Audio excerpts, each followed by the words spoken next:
नोटबंदी पर केंद्र सरकार ने सुप्रीम कोर्ट में दाखिल किया जवाब। नोटबंदी का फैसला फौरन नहीं, सोच समझकर किया। एससी ने केंद्र और आरबीआई से मांगा हलफनामा। शीर्ष अदालत में 9 अहम सवालों पर हो रही है सुनवाई।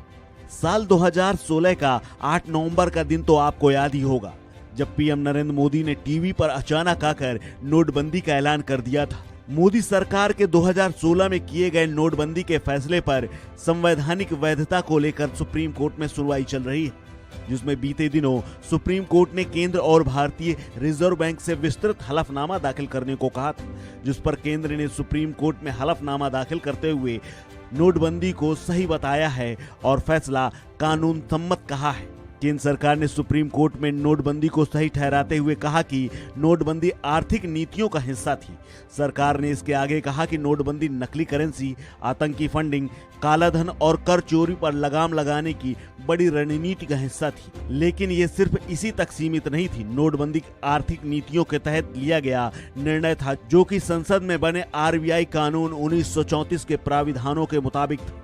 नोटबंदी एक सोच समझ कर लिया गया फैसला था। केंद्र सरकार ने ये बात नोटबंदी के मामले में सुप्रीम कोर्ट में दाखिल हलफनामे में बाकायदा लिखित में की है। इस मामले में सुप्रीम कोर्ट की 5 सदस्यीय संविधान पीठ सुनवाई कर रही है। मामले में अब अगली सुनवाई 24 नवंबर को प्रस्तावित की गई है। सुप्रीम कोर्ट के आदेश पर अमल करते हुए केंद्र सरकार ने यह हलफनामा दाखिल किया है। सरकार ने कहा कि देश में आर्थिक नीतियों और घटनाओं के जरिए महत्वपूर्ण सुधार चल रहे हैं। नोटबंदी इस सीरीज का एक महत्वपूर्ण हिस्सा था। आर्थिक सुधार की नीति का उद्देश्य औपचारिक इकोनॉमी को मजबूती देना और बड़ी औपचारिक इकोनॉमी को औपचारिक इकोनॉमी का हिस्सा बनाकर लाभ प्राप्त करना है।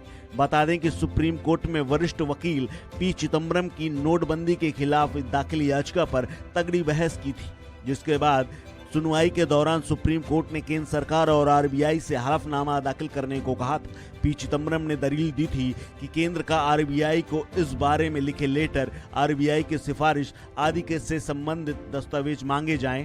साथ ही कहा था कि आरबीआई एक्ट के तहत केंद्र सरकार को पूरे करेंसी नोट रद्द करने का अधिकार नहीं है। इस दलील के मद्देनजर हलफनामा मांगा गया था। वहीं दाखिल हलफनामा में केंद्र सरकार ने कहा कि रिजर्व बैंक ऑफ इंडिया यानी आरबीआई एक्ट 1934 कहता है कि आरबीआई का गठन बैंक नोट के इश्यू को रेगुलेट करने और रिजर्व बनाए रखने की दृष्टि से किया गया है, ताकि भारत में मौद्रिक स्थिरता बनी रहे और ये सामान्य तौर पर करेंसी और क्रेडिट सिस्टम को ऑपरेट करता है। इस कानून में करेंसी प्रबंधन में केंद्र सरकार और आरबीआई के बीच परामर्श की अप्रोच की बात की गई।